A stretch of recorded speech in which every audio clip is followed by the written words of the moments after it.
Bonsoir à toutes et à tous et bienvenue au webinaire Vivre et travailler qui ce soir est consacré à l'Espagne. Alors tout d'abord, un grand merci à nos conférenciers, nos intervenants qui vont partager avec nous leurs expériences, leurs histoires, raconter un peu les anecdotes sur leur parcours professionnel, sur leur vie et aussi personnelle en Espagne. Nous ferons un peu un tour de table pour faire connaissance et ensuite il y aura une partie Q&A avec le public. Et donc, sans trop m'attarder, je vous rappelle tout juste que pour la langue, s'il y a des soucis, n'hésitez pas à nous écrire dans le chat. We can switch to English if in the audience you prefer to speak in English. Euh, ou alors en espagnol, peut-être. On peut aussi, je pense, parler en espagnol. Je mettrai tout à l'heure dans le chat les liens aux séances précédentes. C'est un webinaire qui va de pays en pays. Et donc, nous avons déjà fait une quinzaine de pays autour du monde. Nous allons continuer. Et toutes les séances sont enregistrées et donc vous pourrez les réécouter. Donc maintenant, je remercie tous nos intervenants et en particulier Catherine Janot, qui est la présidente de la section Espagne et qui nous a permis aussi de réunir le bureau de la section Espagne, une professionnelle du monde des carrières Espagne, Marion Suffer, que je remercie beaucoup. Et donc, Catherine, je te laisse la parole pour que tu nous racontes la section Espagne, vos activités et un peu qu'est-ce qu'une vie à Madrid. Merci beaucoup, Camilla, pour l'organisation de ce webinaire. Je crois que je ne vais pas donner trop de détails sur la vie à Madrid, qui est une ville accueillante, où il fait bon vivre. On aura l'occasion aussi de parler d'autres endroits en Espagne si vous le souhaitez. Alors, quelques mots sur Sciences Po Alumni en Espagne. C'est à peu près 150, 160 personnes qui sont connectées sur notre groupe LinkedIn et on va dire une vingtaine, 20-25 qui participent habituellement aux différents événements que nous organisons. Donc la section actuelle s'est constituée ou reconstituée juste avant la pandémie avec les membres du bureau ici présents, après une période de sommeil qui avait duré quelques années. Alors évidemment, la pandémie, ce n'était pas un bon moment pour relancer une section d'alumni, mais nous avons quand même pu tenir un événement de lancement en ligne avec Pascal Perino et un politologue espagnol qui s'appelle Fernando Vallespín. Depuis, ben, nous organisons régulièrement des rencontres, soit sous la forme conviviale d'un after-work dans un café du centre de Madrid, soit autour de thèmes particuliers. Récemment, nous avons organisé une visite du Congrès des députés espagnols grâce à un ancien de Sciences Po qui était à l'époque encore député. Et nous avons, dans un autre registre, organisé il y a quelques mois maintenant une visite d'une exposition à la Casa de Velázquez avec l'artiste qui a partagé avec nous beaucoup de choses. Voilà. Et enfin, il y a un petit peu plus d'un an, nous avons eu la chance de pouvoir organiser un grand événement avec l'Institut français et l'ambassade pour fêter les 150 ans de Sciences Po. Alors, ce Salut. que je voudrais vous dire aussi, c'est que Sciences Po Alumni en Espagne, c'est un réseau, voilà, et que nous accueillons toutes les personnes qui arrivent et qui auraient besoin d'orientation professionnelle et de contacts. Voilà. En ce qui me concerne, je vais taire l'année de mon diplôme. Je pense que c'est préférable. Ça fait longtemps, très longtemps. Je suis arrivée en Espagne il y a maintenant plus de 30 ans. Je travaille dans le secteur de la finance, donc j'ai travaillé dans une compagnie d'assurance espagnole, puis au sein du groupe Société Générale. J'ai quitté Madrid pendant 10 ans pour aller à Paris et à Luxembourg et je suis revenue parce que ma famille s'y trouve. C'est une bonne raison et aussi parce que le style de vie et la vie en Espagne correspond à ce que je souhaite. Et je suis aujourd'hui consultante indépendante pour des banques et administratrice d'une petite banque. Voilà, donc peut-être qu'on va continuer avec David, qui est vice-président de notre association. Ok, donc voilà, bonjour à tous et à toutes, à tout le monde. Donc voilà, je suis David Lafuente, je suis, bon, comme Catherine elle vient de le dire, je suis le vice-président de la section ici de Sciences Po en Espagne. Et bon, je suis administrateur de l'État. C'est une espèce de, voilà, c'est un fonctionnaire de l'Espagne que c'est une espèce de l'ENA, l'on dirait, un peu le pareil en France. Et moi, j'étais à l'époque, j'ai suivi mes études à Sciences Po Paris, au cours d'un programme international. Après, j'ai eu l'opportunité d'être aussi au Collège d'Europe, en Bruges. Donc voilà, c'est aussi une très bonne expérience, on peut parler de ça. Mais maintenant, je suis le subdirecteur général pour la jeunesse du gouvernement de l'Espagne et je suis aussi le directeur de l'Agence espagnole pour la jeunesse, donc l'Agence pour les programmes Erasmus et les corps européens de solidarité. Donc, ce sont des programmes très importants pour la mobilité aussi de la jeunesse. Et c'est à ces points-là que je me consacre. Et aussi, dans l'Institut de la jeunesse en Espagne, il y a aussi d'autres opportunités de travail quand on parle des jeunes délégués aux Nations Unies. Il y a aussi des programmes d'échange international et non seulement les corps européens de solidarité, etc. Mais voilà, et je suis ici, je suis prêt pour des questions, pour des doutes. C'est vrai que Erasmus il est un programme très connu. Et normalement, on parle d'Erasmus quand on parle de la vie universitaire, mais c'est vrai qu'il faut y réfléchir car au-delà de la vie universitaire, il y a aussi d'autres opportunités pour se déplacer dans l'Union européenne, dans notre frontière. Donc, il y a aussi les corps européens de solidarité, que ce sont des échanges pour la jeunesse, mais pas pour suivre des études universitaires, mais pour faire des actions de collaboration, de coopération, de volontariat, etc. Donc, normalement, c'est les moins connus de la part du côté Erasmus. Mais voilà, de toute façon, je voudrais bien partager ici le link pour si jamais vous êtes intéressé. Donc voilà, je suis ici et je suis ouvert aux questions que vous voulez et toujours prêt à vos questions. Non pas seulement maintenant, mais si jamais vous voulez me contacter, je suis prêt. Merci. Merci beaucoup, David. Elena? Oui, bonsoir à toutes et à tous. Je suis Elena. C'est un plaisir d'être avec vous ce soir. Moi, j'ai fait un master en sécurité internationale dans la promo des 2020. Et après, c'était justement à cause du Covid que je suis rentrée en Espagne. Mais quand même, bon, j'ai commencé ici, bien évidemment, mon parcours professionnel. Mais même si j'ai travaillé dès l'Espagne, la plupart des postes que j'ai eus, c'était grâce au télétravail. Alors, j'ai travaillé avec d'autres pays européens et non européens. Et voilà, j'ai commencé ici, mon premier boulot, c'était un peu dans les secteurs technologiques j'ai fait cette analyse des données appliquées à la communication. Et après, pendant les 2 dernières années, j'ai travaillé dans un projet de la Commission européenne et des coopérations politiques avec les pays du Golfe. Alors, j'étais embauchée par une compagnie espagnole de consulting, mais qui avait gagné la licitation pour ce projet européen. Et voilà, il y a quelques semaines, j'ai quitté mon job parce que j'ai décidé de préparer des concours pour devenir un fonctionnaire ici pour le département du Trésor. Et comme David, je suis aussi disponible et contente de répondre ou de partager un peu ce que vous trouvez intéressant. Merci.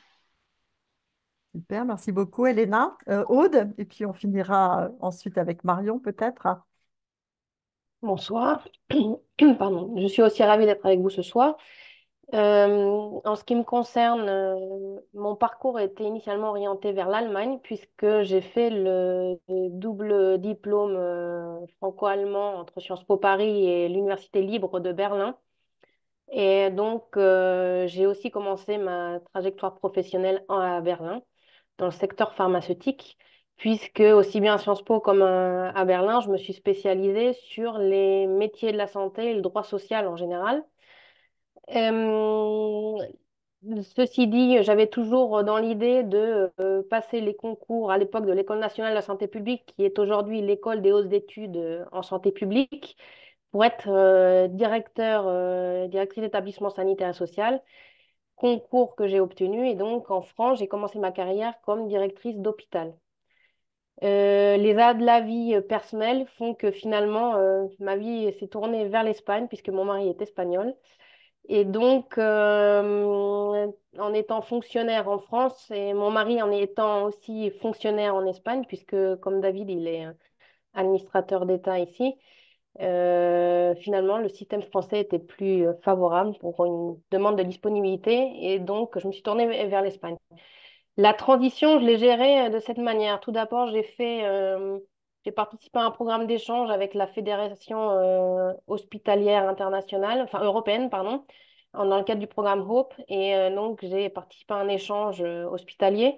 Et ensuite, j'ai fait un Executive Health MBA entre Sciences Po Paris, la Columbia, la London School of Economics et l'ESCP spécialisée sur la santé publique au niveau international, dans l'idée que ça pourrait m'aider à créer des ponts en fait à l'international et notamment avec l'Espagne.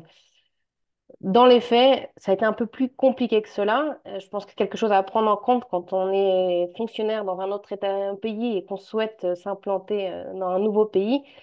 Finalement, j'ai fait quelques détours en étant notamment adjointe auprès de la conseillère aux affaires sociales à l'ambassade de France, pour finalement parvenir, et je pense que ce serait un sujet présent dans nos échanges, l'importance du réseau, pour parvenir à revenir dans mon secteur d'origine. Tout d'abord comme directrice d'établissement, et là je me suis orientée sur le secteur personnes âgées, donc j'ai été pendant presque 8 ans ici dans deux groupes différents, directrices d'établissement pour personnes âgées. Et aujourd'hui, je suis directrice commerciale, marketing et communication dans un groupe privé de prise en charge du secteur du troisième âge. Euh, donc voilà, hein, pour dire que les chemins peuvent être, ne sont pas toujours des lignes droites, mais que finalement, on arrive toujours à ses fins. Merci. Bien, merci beaucoup. Donc, vous connaissez maintenant l'ensemble des membres du bureau. Voilà. Si vous passez à Madrid ou que vous avez besoin de plus d'éléments, on sera heureux de vous rencontrer et on espère que vous pourrez participer à l'une ou l'autre de nos activités. Donc, je vais maintenant demander à notre invitée, Marion Suffert, de se présenter et peut-être de partager quelques conseils qu'elle pourrait donner à quelqu'un qui veut venir s'établir en Espagne. Bonjour tout le monde. Donc moi je suis Marion, donc un peu j'allais dire l'étrangère, j'allais dire du réseau, donc l'apport un peu externe du réseau. Alors je ne suis pas malheureusement ancienne élève de Sciences Po. Moi donc je suis française. Ça fait comme disait Catherine, je dis toujours 30 ans, mais à force de dire 30 ans, ça finira par faire 40. Mais j'ose pas trop compter. Donc, ça fait très longtemps que je vis en Espagne. Donc, moi, je vis à Barcelone. Donc, ça peut donner aussi un peu une vision d'un autre environnement. Et donc, moi, je crois que je suis partie en Espagne au départ pour faire une thèse de droit. Et puis, un petit peu comme l'a expliqué quelques-uns d'entre vous, autour de la vie personnelle qui se mêle à la vie professionnelle, probablement à l'époque, j'ai dû tomber amoureuse d'un Espagnol. Et donc, j'ai décidé que l'Espagne, finalement, il faisait beau, il y avait des beaux hommes et que finalement, on vivait pas si mal. Donc, j'ai réussi à réorienter ma thèse pour pouvoir faire ce que je voulais d'un point de vue personnel. Et je suis restée donc en Espagne, où là je suis depuis 40 ans, donc je pense qu'on m'enterrera en Espagne.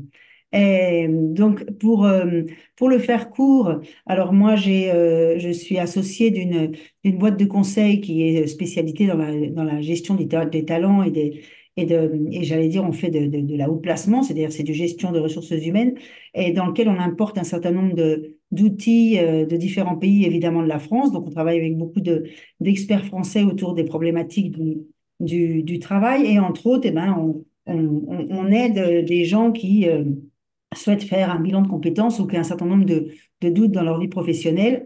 Et entre autres, j'aurais tendance à dire qu'une de nos spécialités, c'est comment aider les gens à comprendre que Il faut un projet et il faut aller bien dans sa tête, mais surtout, il faut du réseau.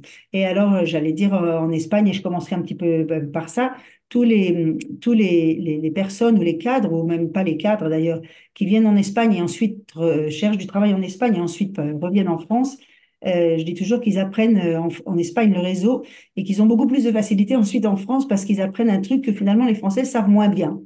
L'Espagne, c'est un monde de réseau. Et la Catalogne, Madrid, Valence, Séville, de toutes les façons, c'est un système de réseau. Donc, les recruteurs, les intermédiaires ont évidemment une présence sur le marché, mais en titre de pourcentage par rapport à leur impact sur la recherche d'emploi et sur les changements professionnels et l'objectif de ce professionnel, ils ont un impact nettement inférieur à d'autres pays européens comme peut être la France. Et donc là, bon, la vie en Espagne, on va le faire court. Évidemment, le marché du travail, apparemment en Espagne, est moins porteur qu'en France. Alors, ce qui est sûr, c'est que en ce moment, à la fois en France, alors ça va peut-être changer, hein, et en Espagne, bah, le marché va bien. Hein, on ne peut pas dire le contraire, c'est-à-dire qu'il y a vraiment un marché très porteur. Les gens trouvent du travail et si les gens ont un peu la peine, ils trouvent en plus ce qu'ils veulent. Ils sont très recherchés, probablement beaucoup moins en Espagne qu'en France. Mais comme en Espagne, on a vécu un pourcentage de chômage qui était 25%, quand on arrive à 15, on a l'impression que c'est le plein emploi, quoi. Donc, c'est plutôt un marché porteur. Il faut vraiment bouger par le réseau. Donc, je pense que si vous avez la chance d'avoir une association qui est prête à vous aider, il faut surtout pas la perdre. Alors, les diplômes en Espagne n'ont probablement pas le même poids qu'ils peuvent avoir en France. C'est un des points où les Espagnols, on a tendance des fois un peu à rire et à rigoler des Français en disant l'autre, il a 80 ans, il continue à se présenter comme étant élève de l'ENA. C'est-à-dire que d'une certaine manière, le poids probablement de la première ou de la deuxième expérience professionnelle a presque autant d'importance, je dirais, que la formation, toute chose étant égale par ailleurs. Et finalement, bah, j'allais dire, alors là, c'est pareil, la France et l'Espagne, qualquier sitio, j'allais dire, excusez-moi, je mélange les deux langues. Ben, la gestion de carrière, c'est toujours avoir plus ou moins clair quand même ce qui a du sens pour vous-même, ce que vous savez faire bien, et puis fondamentalement ce que c'est votre projet de vie et ce que veut l'environnement personnel, parce que finalement, c'est quand même ça qui décide, qui prend la main sur les décisions. Voilà, ça serait un petit peu un résumé très rapide que je ferai autour de, de l'Espagne. Alors, les villes en Espagne, alors ce qui est sûr, c'est qu'en ce moment, c'est plutôt Madrid qui est dans une croissance économique tout à fait remarquable. Alors, mais cela dit, il y a d'autres villes, hein. Il y a d'autres villes dans lesquelles on vit peut-être une vie moins. Alors, moi, je pense que si on a. Là, je fais un transfert, c'est une opinion très personnelle, hein. Je pense que si on a 25 ans, faut aller à Madrid, quoi. Il y a une bonne vie à Madrid, il y a la teuf, il y a vraiment une activité économique tout à fait surprenante. Si on veut une vie un peu plus tranquille, Barcelone, il y a quand même la mer et la montagne, donc ça a quand même un certain nombre d'avantages et c'est pas loin de la France. Bon, ils parlent catalan, mais il y en a quand même, grosso modo, ils parlent espagnol, hein, faut pas non plus en rajouter de l'autre côté. Et puis ensuite, il y a quand même Séville, Malaga, qui est quand même une ville en plein essor économique avec des postes et des besoins de talent du feu de Dieu. Puis alors, en plus, à Malaga, avec 3 sous, tu vis comme un roi. Bon, puis il y a aussi Bilbao, Alicante, enfin, il y a un certain nombre de grandes villes avec quand même des possibilités intéressantes. Et je rajouterai une petite chose peut-être que j'ai pas dit et que j'avais marqué dans mes petites choses à dire. Alors, le diplôme de Sciences Po en Espagne est un diplôme pas clair. Euh, euh, les mecs qui font Sciences Po, ou ce qui s'appelle sciences politiques en Espagne, c'est plutôt des rebelles de gauche, hein. Alors bon, c'est une manière de parler, je ne veux pas prendre des positions dans un sens ou dans un autre, mais c'est pas du tout l'image que ça a en France, qui est une école de prestige, avec un vrai positionnement, avec une vraie catégorie, etc. C'est plus flou en Espagne, le diplôme de Sciences Po. Donc j'aurais tendance à penser que quelqu'un qui vient s'installer depuis la France en Espagne avec un diplôme de Sciences Po, je le dis aussi par expérience de beaucoup de candidats, de clients qu'on a eus, il peut avoir des attentes par rapport à la reconnaissance de son diplôme qui peuvent être déçues. Et donc, il aura tendance à devoir quand même, j'aurais tendance à vraiment positionner l'association parce qu'il faut quand même partir de gens qui comprennent ce que ça veut dire que votre formation. Voilà. À partir de là, je ne sais pas si on attend des questions ou si vous voulez Est-ce qu'il y a des questions parmi les participants? Vous pouvez le faire par le chat. Et peut-être sinon, David, Elena ou autres, vous voulez peut-être réagir à certaines des choses qu'a pu dire Marion? Et oui, David? si c'est possible, oui. Et bon, je partage toutes les opinions que Marion elle a mis Tu n'es sur pas la table. obligé, hein? Non, non, mais bon, en général, oui, je suis d'accord, mais seulement pour y réfléchir. Quatre questions. Tout d'abord, bien sûr, il faut faire un travail d'expliquer qu'est-ce que Sciences Po signifie en Espagne. Malheureusement, voilà, j'ai suivi mes études de sciences politiques ici en Espagne, et voilà, et suivre des études de sciences politiques, c'est pas les mêmes que suivre Sciences Po à Paris ou dans un autre IEP en France. Donc, voilà, il faut faire une explication car sinon, voilà, il y a pas mal de monde qui n'arrive pas à comprendre la répercussion et surtout voilà, la qualité de nos études en France. Et deuxième, c'est vrai, la question du diplôme. C'est-à-dire, je me souviens aussi en Espagne, il y a des 5, 10 ans, c'était très important d'avoir des 3 ou même 4 diplômes.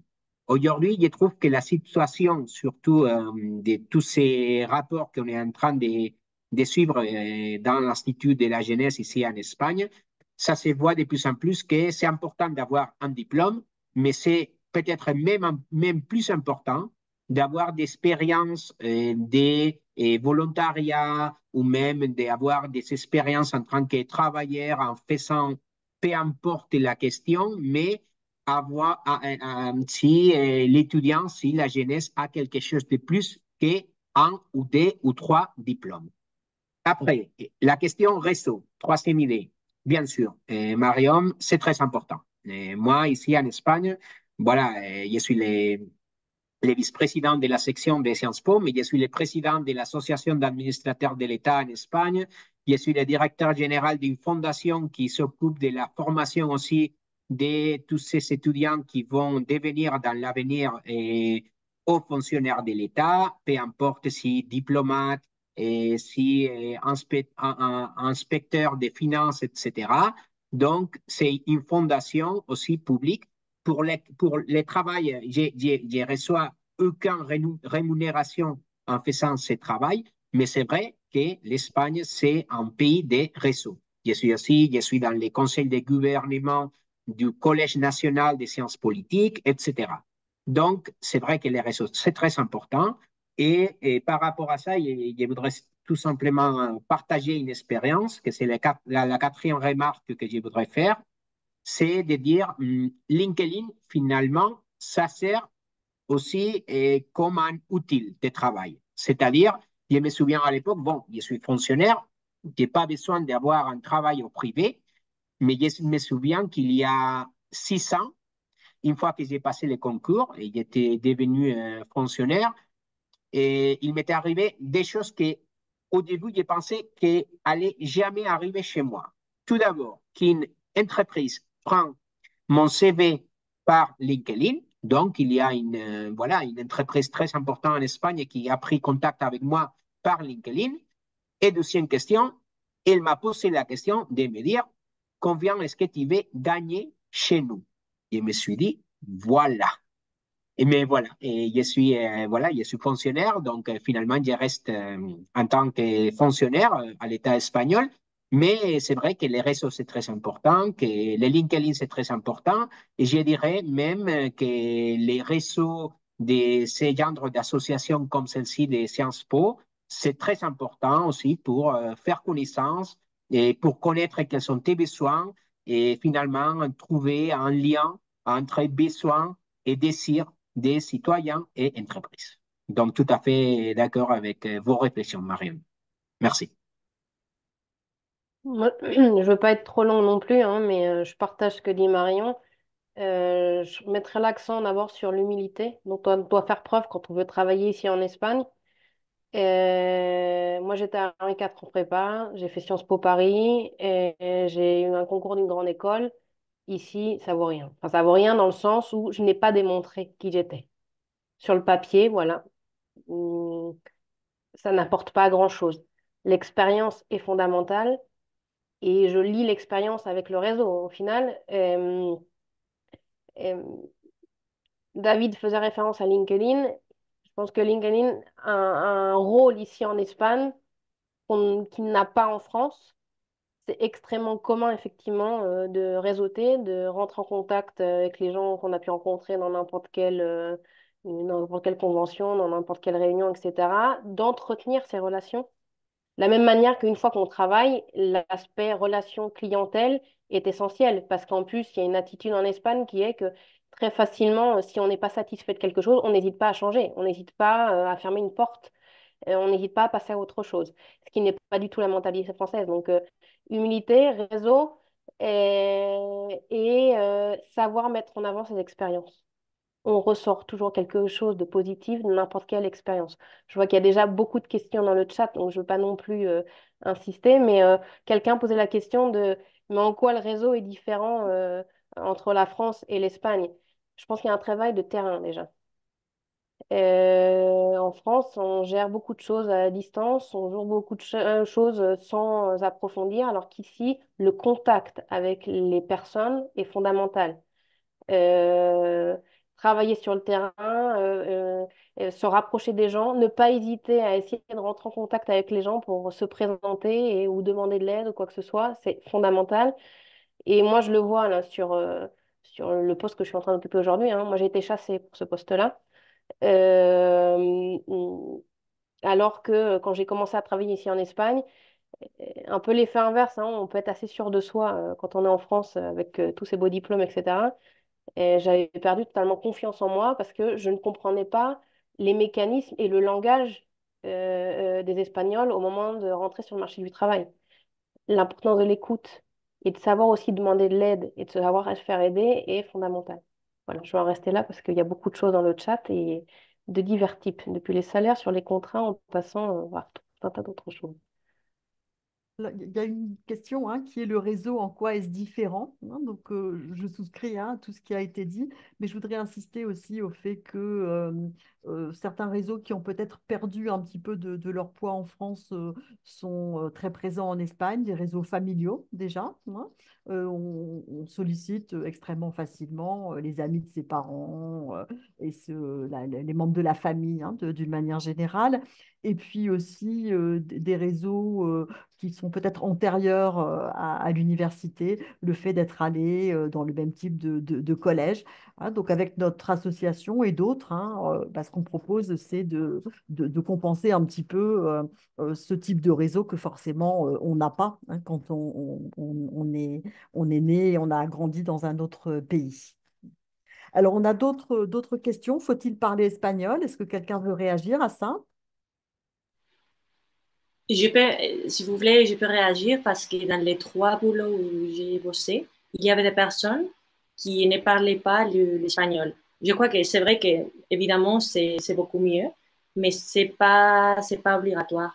Et, j'ai assez des amis étrangers qui ont commencé à apprendre l'espagnol une fois qu'ils étaient là.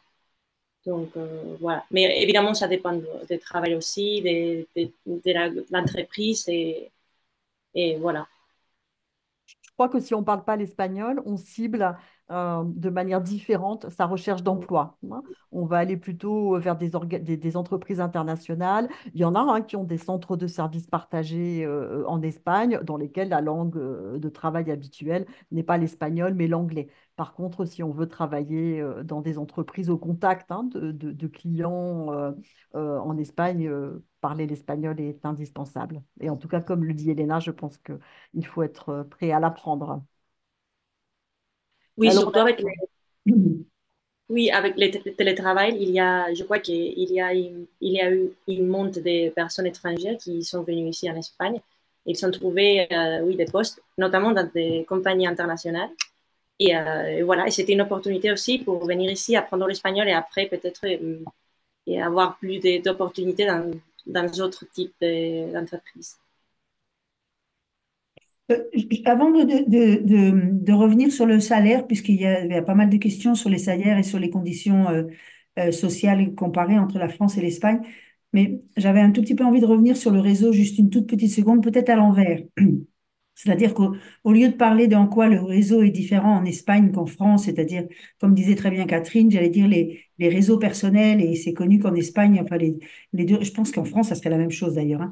Les deux cercles qui ont le plus d'impact sur la recherche d'emploi, c'est la bande des potes quand on était à l'université et quand on faisait la teuf et quand on a environ entre 18 et 25 ans, c'est le pourcentage le plus élevé de cercles dans lequel ça a un impact sur la carrière, et puis l'école des enfants, hein. J'allais dire, il faudrait tous aller chercher les enfants à l'école parce que là, il y a plein de potes. Mais je le prendrais plus dans l'autre sens par rapport à la France, c'est-à-dire que j'aurais tendance à penser que c'est peut-être un jugement, hein, mais c'est pour animer le débat, ensuite on va sur l'argent. Les Français considèrent le réseau comme du piston. Il y a un a priori peut-être un peu fort par rapport à... On a honte d'utiliser le réseau parce que d'une certaine manière, c'est demander quelque chose qu'on n'a pas mérité. Le diplôme, c'est quelque chose qu'on a mérité puisqu'on a quand même quelque chose qui nous a donné une évaluation et donc on est dans le juste. Alors que si on est dans le réseau, on est dans quelque chose qui est du piston, du favoritisme. Et pour les Espagnols, Alors évidemment, il y a du piston aussi en Espagne, hein, comme il y en a en France, c'est-à-dire qu'on te colle le mec que tu n'auras jamais engagé de ta vie parce que s'il n'était pas venu de la part de Monsieur Duchemol, il serait jamais rentré. Ça, c'est du piston. Mais si tu prends quelqu'un parce qu'il te donne plus de confiance, parce que tu as vu, et il vient de la part de quelqu'un, comme pour garder tes enfants, l'Espagne accepte de manière plus facile que les Français que le réseau, ce n'est pas du piston. C'est simplement prendre des gens qui me tranquillisent. Et donc, comme je les connais, ou que quelqu'un les connaît, ça va tranquilliser. C'est simplement une manière de voir un peu le monde un petit peu différent. Et quand on est français, il faut passer outre cette image un petit peu trop de piston du français. Voilà, ça c'était pour l'histoire du réseau du KTD. Et donc, les Français qui reviennent en France, ben, ils ont cassé ce truc-là de la peur du piston et donc ils se débrouillent très bien ensuite en France. Alors, sur les salaires, il y a eu une réponse de David. Alors, c'est indiscutable, hein. Les salaires en Espagne sont beaucoup plus bas qu'en France. Là, on ne va pas discuter. Mais par contre, j'aurais tendance à dire que dès qu'on part des salaires le plus en bas et les salaires le plus en haut, dès que tu vas en haut, alors là, en Espagne, tu peux gagner beaucoup plus d'argent qu'en France. L'espace est beaucoup plus large. J'allais dire, je sais pas par hasard que le salaire médian espagnol se rapproche de plus en plus du salaire minimum. C'est-à-dire que d'une certaine manière, la base salariale espagnole, bah, quand même, va un petit peu vers le bas. Mais dès que tu sors de ça, les salaires sont largement pareils qu'en France et même des fois beaucoup plus hauts. Mais dans la base, c'est quand même plus bas. Je ne sais pas si je me suis fait comprendre, mais je pense que c'était important de le dire. Au début, surtout, c'est plus bas, hein. Je pense que les salaires d'embauche de jeunes diplômés sont quand même de manière très significative inférieurs à ceux qu'on peut avoir en France, hein, y compris sur des jobs qui sont très similaires. Moi, j'ai travaillé dans la banque, hein, et des gens avec de bons diplômes, bah, de Sciences Po ou d'ailleurs dans la banque en France versus le même type de position en Espagne, c'est 12 à 15 000 euros de moins, hein, en base annuelle. Alors après, comme l'a dit Marion, ça peut bouger vite, mais après, la vie n'est pas non plus, n'a pas tout à fait le même coût, même si se loger, hein, à Madrid ou à Barcelone, c'est devenu aujourd'hui très cher. Alors, on a une Oui, question. Ah, vas-y, vas-y, Elena, oui. non, j'allais dire que moi, parce que je trouve que j'ai commencé à travailler il y a 3 ans et demi, et au début, oui, mon salaire c'était très bas, mais c'est vrai qu'une fois qu'on commence à travailler, on a d'expérience et on prouve qu'on est fort et ça commence à monter. Donc, et aussi avec un profil comme des Sciences Po, je crois que ça se voit et les entreprises se rendent compte que oui, ça va et ça vaut le coup de payer un peu plus. Donc, ils vont essayer de retenir les talents. Alors, il Oui. y a quelques questions, contrat local versus contrat français. Il y a des questions techniques, hein, auxquelles on ne va pas répondre maintenant.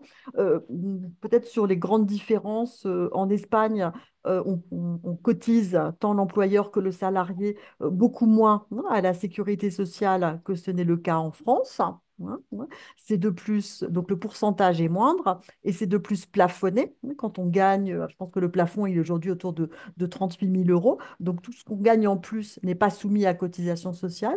C'est une très grande différence par rapport à la France. Et forcément, hein, le niveau des prestations en matière notamment de retraite n'est pas le même. Ce qui fait que beaucoup de secteurs, d'entreprises proposent des prestations complémentaires sur une base volontaire pour la retraite. Et en termes de chômage, le montant de l'allocation chômage n'est pas non plus aussi élevé que ce qu'on peut avoir en France, hein. C'est plafonné et lié à la situation familiale davantage que dépendant du dernier salaire perçu. Alors, il y a une question qui est plus générale, hein. Quels sont les ajustements que vous avez dû faire quand vous êtes arrivé en Espagne dans le monde du travail et la vie personnelle? Qui veut réagir sur ça? J'en reviens à ce que j'ai dit tout à l'heure, hein. Je pense qu'au niveau professionnel, j'insiste beaucoup sur l'humilité, hein. Non pas que je paraisse dramatique sur le sujet, mais euh, l'humilité sur un certain nombre de plans, sur notre approche du monde du travail, sur aussi un ajustement plus peut-être culturel, sur comment on se relationne avec ses employeurs, mais aussi avec ses collègues de travail. Euh, je pense qu'il y a des relations beaucoup plus directes ici en Espagne. Il faut apprendre justement à gérer ça, hein, parce que des fois, en tant que Français, et alors, mettez-vous à ma place, moi j'étais plutôt orientée vers l'Allemagne, on a tendance à avoir des relations un peu plus distantes. Ici, il faut jouer le jeu. Il faut jouer le jeu si on veut trouver sa place. Et en plus, je pense que culturellement, on passe un peu pour je sais pas si c'est un oui pour quelqu'un d'autre, hein, ou quelqu'un qui ne veut pas s'intégrer à l'équipe. Je pense que c'est important de faire ces Ah, ajustements culturels, sans renoncer à qui on est, bien sûr, hein, mais je pense que c'est important. Niveau personnel, je pense que c'est que du positif. Enfin, en tout cas, à notre stade de fonction et de salaire, hein, je veux dire, on a une qualité de vie, même si les salaires sont moindres, comme Marion et Catherine ont pu le commenter. Je pense qu'on a une qualité de vie que moi, clairement, je ne pourrais pas avoir à Paris, hein. Je veux dire, en termes d'organisation logistique avec des enfants, moi j'ai 3 enfants en bas âge. Je voyage pour mon travail. J'ai des journées assez chargées, etc. Mais je peux me permettre d'avoir une organisation personnelle bien plus commode que si je vivais à Paris. C'est pareil en termes de superficie de logement. Enfin, voilà, hein, je ne veux pas vous dire que c'est la vitrine idéale, mais c'est un certain nombre d'avantages. Et le jour où se pose la question de savoir si on retourne en France ou si on va ailleurs, eh ben, ce sont des éléments qu'on sous-pèse pour savoir ce qu'on a à y perdre. Voilà, pour ma part. David, je te laisse la main. Et oui, bon, en fait, je suis tout à fait d'accord avec Aude. C'est-à-dire, moi, je suis amoureux de Paris. Et c'est sûr et certain que dans un moment dans ma vie, j'y serai là. Mais c'est vrai que pour moi, probablement, bon, l'Espagne en général, moi, je suis espagnol, mais l'Espagne en général, mais surtout Madrid, c'est une place géniale pour avoir ta vie professionnelle et même se retraiter, hein. Donc, c'est-à-dire, moi, je trouve que, bien sûr, les salaires, ce sont moins importants qu'en France, mais en fait, voilà, ça dépend, comme Marion il a dit, aussi de la qualification voilà, du secteur professionnel. Et si tu commences à travailler depuis avoir été diplômé, peut-être les salaires c'est plus bas. Mais de toute façon, je trouve que, bon, la plupart, tout au moins de mes collègues qui travaillent, par exemple, dans les Big Four, Price, Deloitte, KPMG et Ernst Young, et il y a un phénomène maintenant en Espagne où si tu travailles à Garrigues, Quatre Casas, qui sont des bureaux de droit ici en Espagne, ça s'arrive de plus en plus que dans un an, 2 ans, tu es en train de recevoir une offre de la compétence en vous payant 300, 500 euros de plus par mois. Donc, c'est un phénomène qui se passe de plus en plus ici en Espagne. Donc, tu en payes les sentiments que tu en payes en mercenaire, l'on dirait. Je me souviens, mon père, il a travaillé au secteur de la banque à la BBVA pendant toute sa vie. Et pour lui, voilà, lui me dire, voilà, aller travailler dans une autre banque, il dirait non, non, non, non, non, ça c'est impossible pour moi. Maintenant, la situation a beaucoup changé. Donc, pour la jeunesse, c'est toujours une opportunité Donc, peut-être au début, les salaires, c'est plus bas, mais tu commences à recevoir d'offres de la compétence très tôt. Donc, la mobilité, c'est très normal ici en Espagne.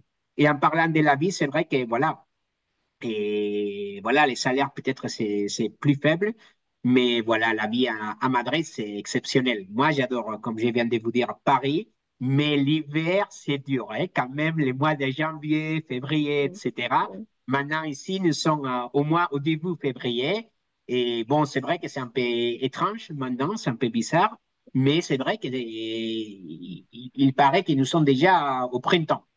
Donc, voilà, tout le monde est dans la rue. C'est vrai que, voilà, vivre et travailler en Espagne signifie d'avoir peut-être être prêt à avoir une plus grande vie sociale. C'est-à-dire, comme Aude vient de le dire, ici en Espagne, on a l'habitude de prendre du vin à la fin du boulot, de prendre une bière. Bon, c'est toujours à ta choix, non? Mais je trouve que cette opportunité, cette choix, c'est beaucoup plus présente ici, à Madrid, que par exemple à Paris et surtout même à Bruxelles. Tout le monde parle de Bruxelles, etc. Mais la vie, l'after work à Paris et à Madrid, c'est bien plus intéressant que celui à Bruxelles, par exemple.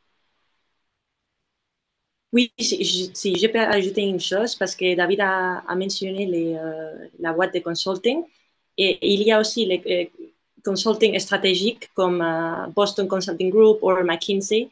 Et dans mon propre expérience, quand j'ai sorti de Sciences Po, ils m'ont contacté directement pour m'inviter au processus. Je n'étais pas intéressée, mais je sais qu'ils mettent en valeur et les diplômes et les masters de Sciences Po. Et en fait, je connais plusieurs personnes qui, après le master, ont commencé à travailler là-bas.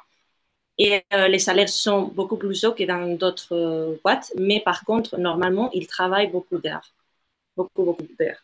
Donc, c'est très intense. Mais par contre, bon, ça, c'est une question de goût. Et aussi, bon, c'est plutôt avec le secteur privé ici en Espagne. Mais bon, c'est des opportunités qui peuvent être intéressantes et aussi les faits qu'ils connaissent, ils mettent en valeur le diplôme de Sciences Po. Et l'autre chose par rapport à la vie sociale, je suis tout d'accord avec David et Aude, et aussi bon, l'ambiance après le travail, pendant la semaine, et aussi le fait que même s'il fait froid quand même en hiver, mais il fait du soleil, et ça marque la différence, je crois. Oui, et aussi le coût de la vie, c'est moins cher qu'à Paris.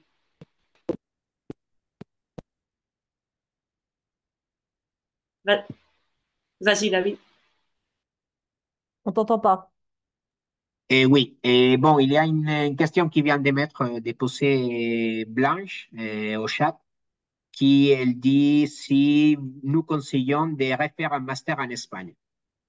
Moi, je trouve, comme je viens de vous dire, que dans un moment, il faut dire, voilà, ça suffit.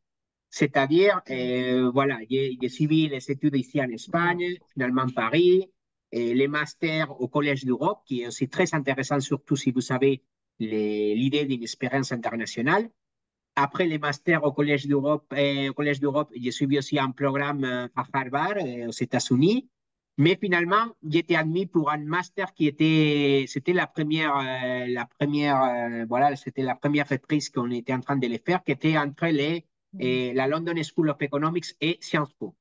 Mais à ce moment-là, je me suis dit, voilà, ça suffit. Et c'est-à-dire, moi, je trouve qu'on a toujours voilà, les risques de dire, voilà, c'est suffisant, je suis déjà prêt. Moi, je pense oui. C'est-à-dire, après un master, peu importe s'il soit au Collège d'Europe, s'il soit à Sciences Po ou dans une autre université, après un master, nous sommes prêts pour essayer d'avoir déjà une expérience professionnelle.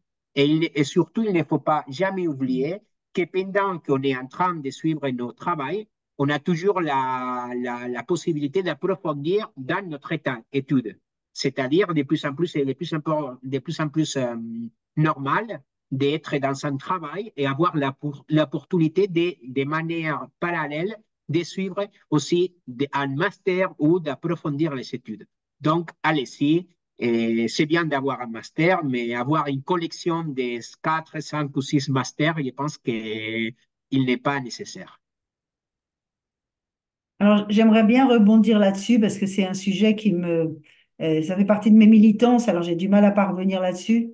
La première chose que j'ai appris quand j'ai commencé à me former autour des problématiques de la relation de l'homme avec son travail, et de la gestion de carrière et des talents, c'est la formation est le pire ennemi. Bueno, je vais le dire en espagnol. La formación es el peor enemigo de la recolocación. Et, et pourquoi? Parce que et la formation, c'est quelque chose de tout à fait bien et indispensable, non? Mais c'est vrai, alors il faudrait demander, il faudrait peut-être savoir plus que, bon, ça peut toujours être sympa d'aller en Espagne et dans le cadre d'une formation, du coup, tu as des copains et du coup, tu es encadré et du coup, c'est une manière de s'intégrer qui peut être plus facile, non? Mais ce qui est sûr, c'est que c'est de montrer que l'excès de formation, surtout dans les premières phases professionnelles, c'est quelque part une manière de donner à manger à son esprit, de se sentir utile, d'appartenir quelque part au monde du travail. Welcome to the jungle, il faut y aller, quoi. Ensuite, on pourra toujours revenir à la fin quand on aura 60 ans.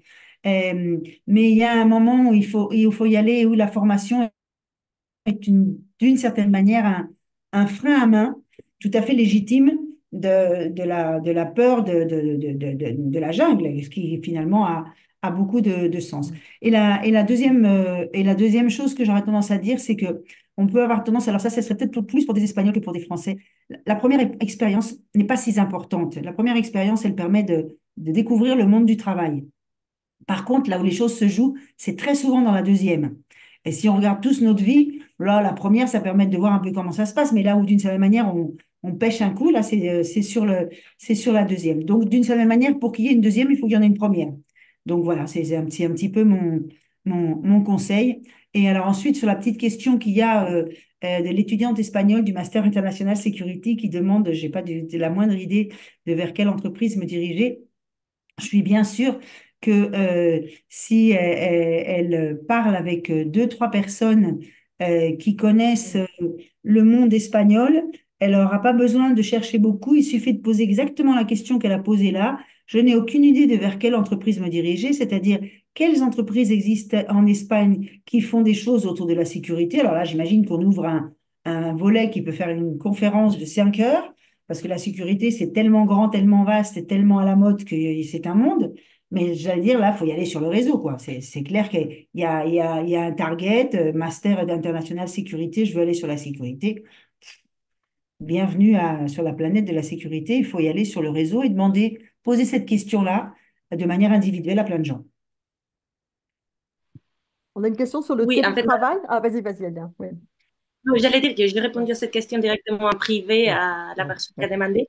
En tout cas, il y a plein d'opportunités dans très divers domaines, dans la cybersécurité, l'analyse des données aussi. J'ai commencé un peu par ces domaines-là et l'analyse des risques. Et voilà, mais j'ai aussi des amis qui ont travaillé dans des entreprises de sécurité traditionnelles comme Prosegur, Securitas, et aussi, par exemple, de NGOs internationales comme ACLED, qui analysent les conflits internationaux et tout. Il y a des postes en Espagne aussi. Et j'imagine, oui, dans le secteur technologique, je crois qu'il y en a beaucoup, beaucoup d'opportunités en fait. Ouais.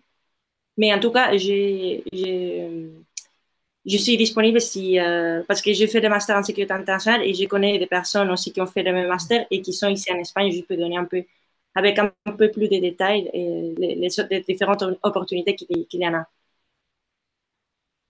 Si Sur je le puis me permettre, télétravail, pardon, excuse-moi Catherine, juste pour terminer là-dessus, et surtout pour les premières expériences, pensez, pour ceux qui peuvent se présenter, au VIE. On a tendance des fois à l'oublier, mais le VIE est une très bonne opportunité. Il y a 3 semaines, je participais à une autre table ronde avec le directeur de la Chambre de commerce de Barcelone. Et il insistait notamment sur les opportunités des VIE. C'est une manière d'avoir un premier contact avec le monde du travail, de commencer à avoir un réseau, de pouvoir avancer, peut-être pas avec des prétentions économiques très importantes, mais ça peut mettre le pied à l'étrier.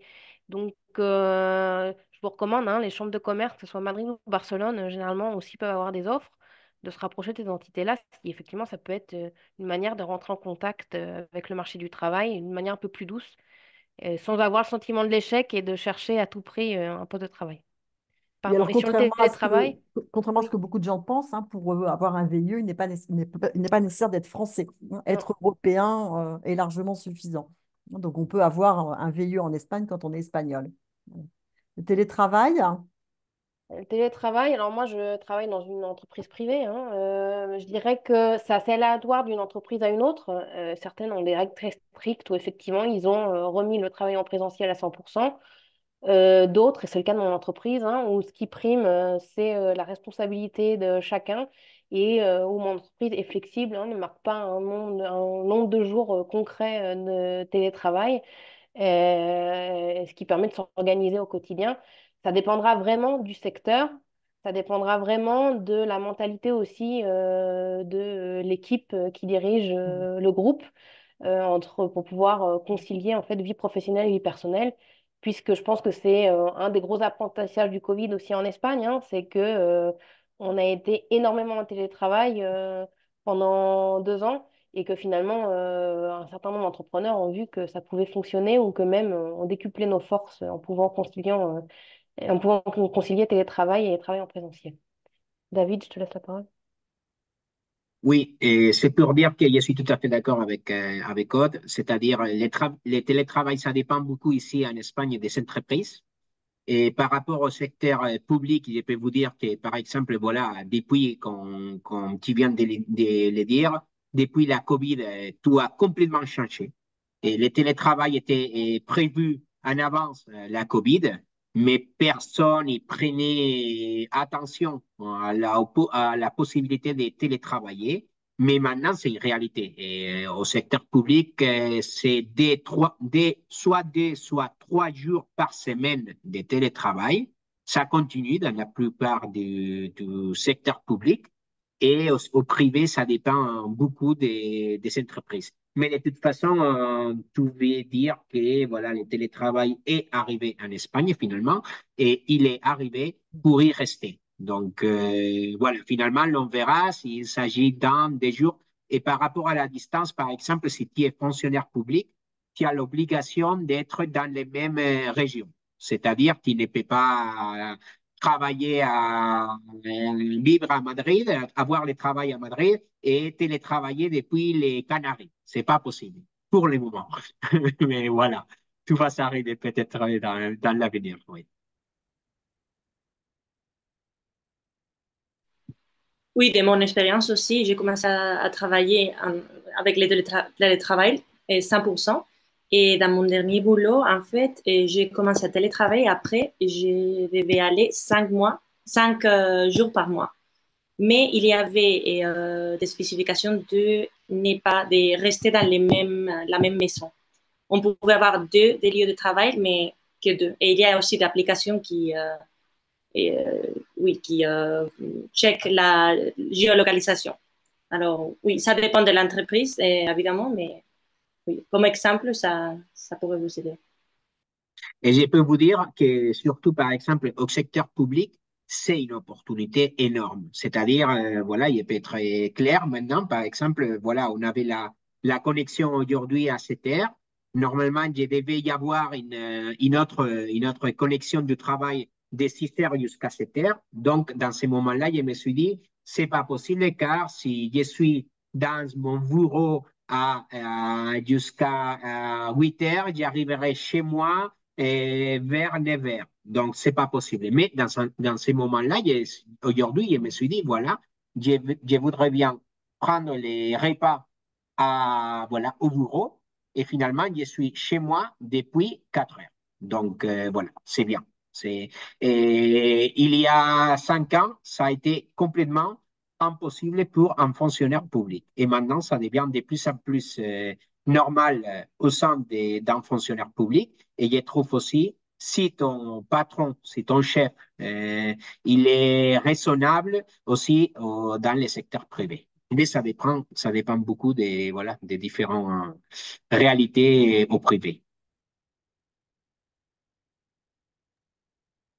Alors, je rajouterais peut-être un petit point sur le télétravail, mais ça, là, c'est plus une opinion personnelle que véritablement une 100% une réalité, mais quand même dans le domaine privé, j'aurais tendance à dire que, enfin, en ce moment, dans beaucoup de secteurs en Espagne, c'est le candidat qui choisit, c'est pas l'entreprise. C'est-à-dire que les entreprises, elles ont tellement mal à trouver des talents que si le type il dit qu'il veut travailler 3 jours par semaine chez lui, eh ben il va avoir l'entrepreneur il va avoir du mal le chef d'entreprise à dire que non. C'est-à-dire que c'est quand même de plus en plus et ça pour moi c'est un vrai changement de mode de fonctionnement du marché. C'est-à-dire que et dans lequel il y a il y a beaucoup de gens qui l'ont pas encore perçu, même des entreprises, c'est-à-dire que les entreprises ont encore une attitude, comme elles l'ont été pendant longtemps, puisqu'on était dans un marché avec beaucoup de chômage, donc c'était l'entreprise qui choisissait et l'autre qui était là à essayer de négocier pour essayer de rentrer. Et sans qu'on s'en soit rendu compte, le truc s'est complètement transformé. Et maintenant, les boîtes qui sont un peu intelligentes, c'est-à-dire qu'il y en a quand même un certain nombre, eh ben, elles ont bien compris que ce qu'il faut, c'est, ben, tu veux quoi pour rentrer chez moi, quoi? Tu veux une voiture, on va causer. Tu veux travailler depuis chez toi, on va causer. Alors, c'est vrai que ça leur fait plutôt ce plaisir si tu habites pas trop loin de la boîte. Parce que du coup, ça veut dire que de temps en temps, tu vas quand même mettre les pieds au bureau. Ce qui est une chose qui n'avait pas du tout été prévue par le télétravail, c'est-à-dire que ça va rapprocher les gens géographiquement de leur lieu de travail. Parce que c'est la seule manière de faire que les gens viennent au bureau. Non. Mais ce que je veux dire, c'est que je ne sais pas si c'est comme ça en France. Je connais bien le marché du travail espagnol, mais pas le français. Mais ce qui est sûr, c'est qu'en ce moment, dans des postes d'une certaine qualité, c'est le candidat qui négocie, c'est pas la boîte. Et donc, si le mec il veut rester chez lui, ben, il reste chez lui. Tout à fait. Moi, j'ai vu qu'il y avait une question, alors je ne sais pas si on en a parlé, sur les projets internationaux. Donc, y a-t-il des opportunités de travailler dans le cadre des projets internationaux type IOM, développement international en Espagne, en tant qu'étranger, ou ces postes sont normalement occupés par des personnes de nationalité espagnole? De mon expérience, il y a personne de n'importe quelle nationalité. Il n'y a pas une préférence. En fait, parfois, c'est difficile de trouver un profil espagnol qui parle différentes langues ou qui a les backgrounds. Et alors, moi, personnellement, j'ai travaillé avec des équipes où il y avait des personnes de diverses nationalités. Donc, je ne crois pas qu'il y ait une préférence pour des Espagnols. Donc, peut-être Oui, la question, c'est est-ce que le marché du travail espagnol est très international ou ça reste... Dans certains secteurs, je dirais que oui, mais je ne sais pas si mes collègues ont d'autres opinions. Sur certaines niches. Hein, voilà, moi je crois que c'est ça qu'on va dire. Hein. On l'a dit déjà avant, certains types d'entreprises, des organisations internationales. Évidemment, les grandes entreprises espagnoles, elles sont assez peu internationales. Hein. Euh, donc, je pense que coexistent hein, différentes modalités de travail avec des profils qui peuvent être très différents. Hein, et peut-être en résumé, il y a de l'espace pour tout le monde hein, et pour beaucoup des profils que vous représentez aujourd'hui. Mais il faut bien cibler sa recherche hein, voilà, et travailler le réseau de manière ciblée pour identifier les opportunités. Oui. Il y a aussi assez de boîtes de conseils qui implémentent des projets internationaux. Donc, ça est intéressant aussi de vérifier. Bon, je peux donner aussi quelques noms, mais il y en a des opportunités.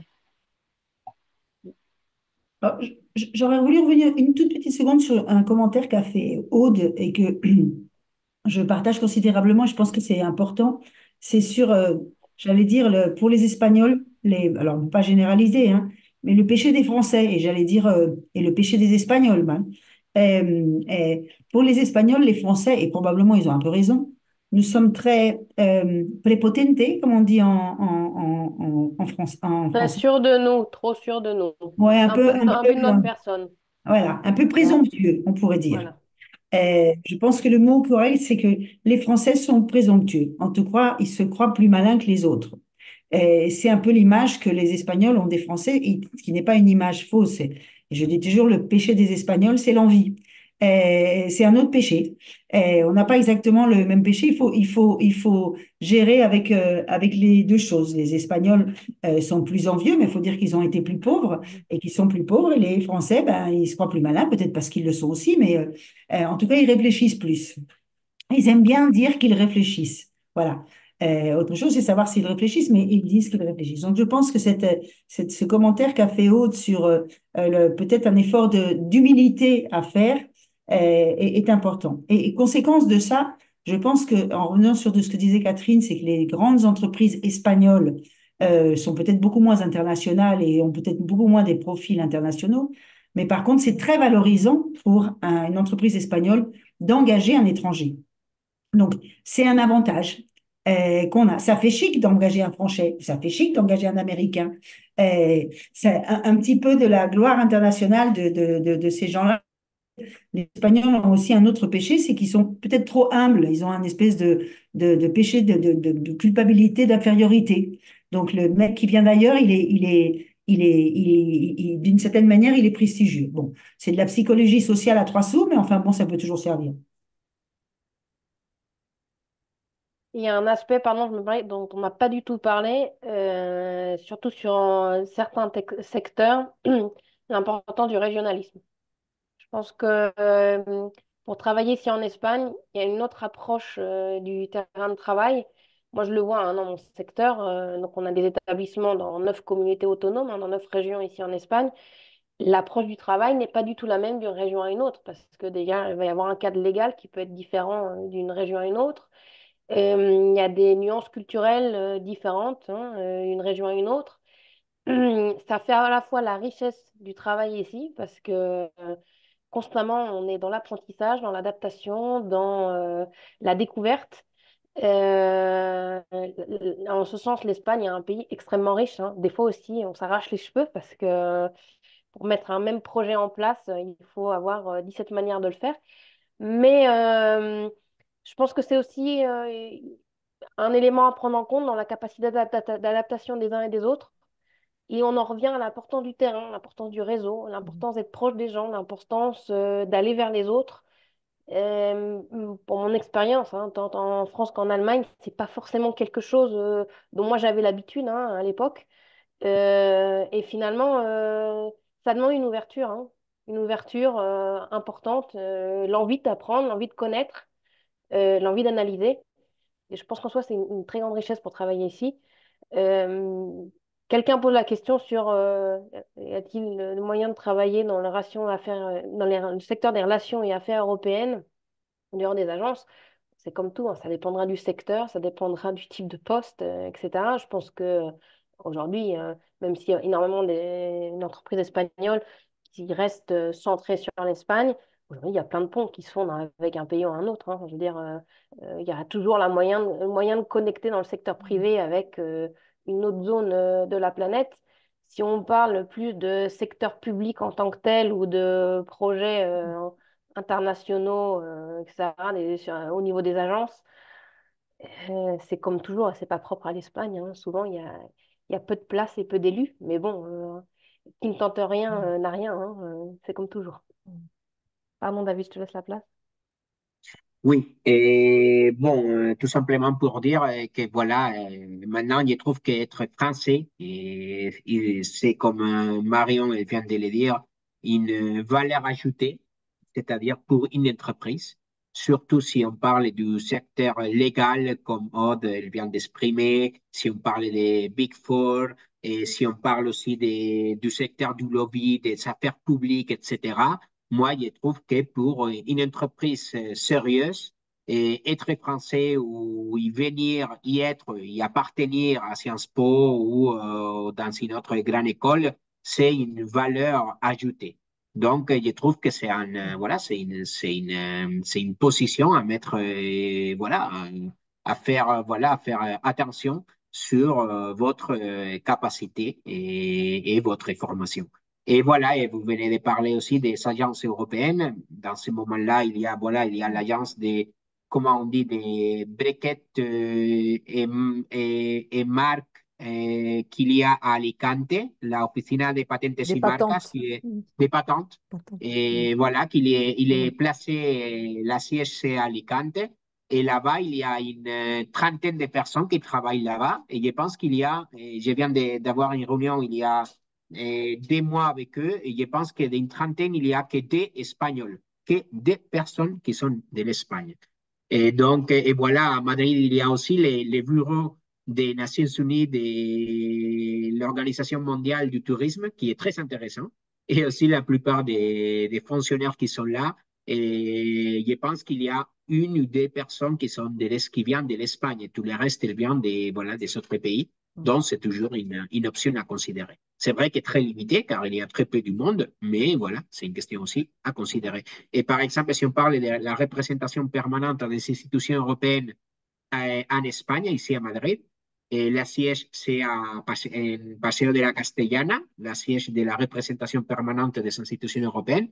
Et là-bas, il y a pas mal du monde de toute l'Europe qui travaille là-bas. Je pense maintenant à la responsable des presses de l'Alliance, elle vient du Portugal. Donc aussi, c'est toujours une option pour y travailler là-bas.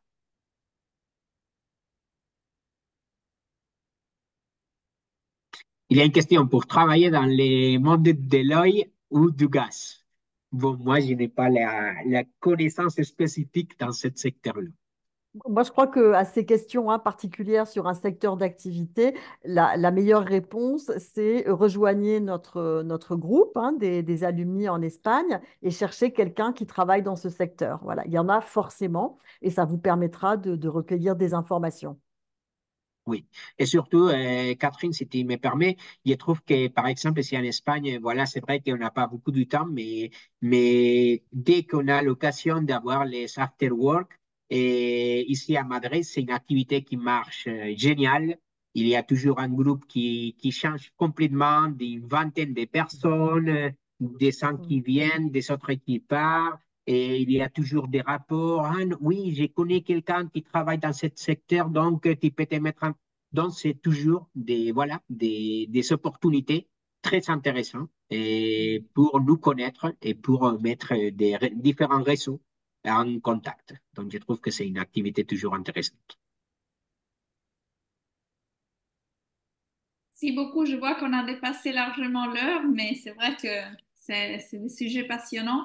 En tout cas, j'ai mis à nouveau le lien pour rejoindre les groupes de la section Espagne. Comme ça, vous pourrez suivre toutes les activités. Je rajoute également les liens vers les replays parce qu'ils me l'ont demandé des séances précédentes un peu partout dans le monde sur Vivre, Travailler à.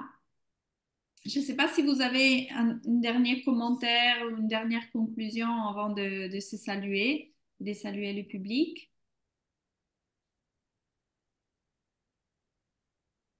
Non, j'ai pensé que l'exercice que vous aviez dit de regarder sur le réseau de l'association, c'était un bon usage du LinkedIn qui serait parfaitement en ligne avec l'Espagne, non? De trouver les mecs qui sont dans votre association en regardant sur LinkedIn et tu lui envoies un message et puis tu vas être surpris qu'il va te répondre.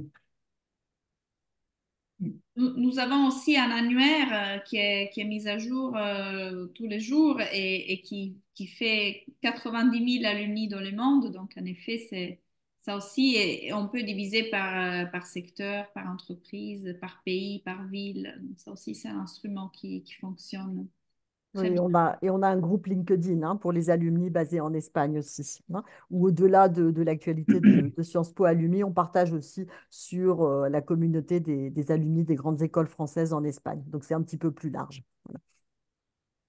C'est quand même un très bon Voilà. réseau, j'imagine. Bon, parfait. Donc, vraiment un grand merci pour votre temps. Merci d'avoir partagé avec nous vos expériences et vos suggestions.